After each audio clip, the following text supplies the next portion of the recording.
পুরুষের জীবনে এমন একটা সময় আসে যখন তার শরীরে শক্তি থাকে না, পকেটে জোরও থাকে না।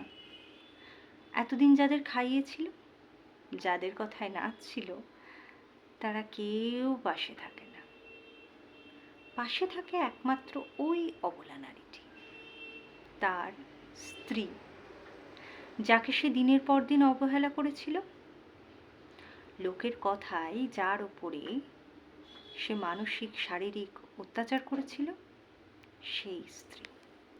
পুরুষকে জন্ম দেন একজন নারী, আবার সেই পুরুষের শেষ সময়টা পাশে থেকে সুন্দর একটা মৃত্যু উপহার দেনও একজন নারী। একজন পুরুষের শারীরিক শক্তি, পকেটে জোর, এসব যতদিন থাকে ততদিন স্ত্রীকে তার মানুষ বলে মনে হয় না। যখন এসবে ভাটা নেমে আসে, তখন সে টের পায় কে তার আপন আর কে তার পর।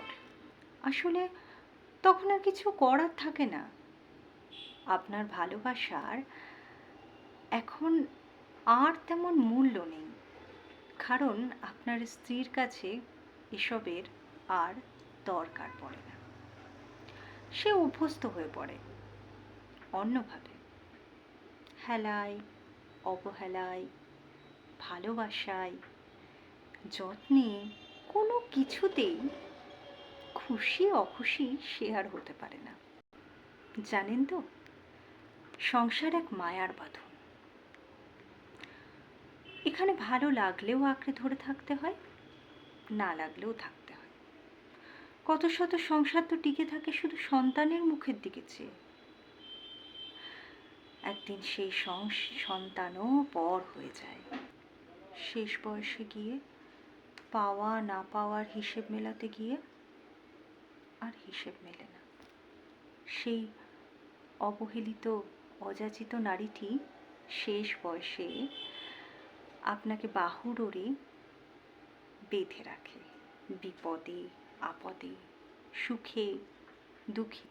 আজ থেকে তাই একটু সতর্ক হন, নিজের সহধর্মিণীকে মূল্য দিন। অন্তত শেষ বয়সে এসে লজ্জিত হতে হবে না। নাজমা কৌসারের পেজ থেকে কণ্ঠে শুনুন।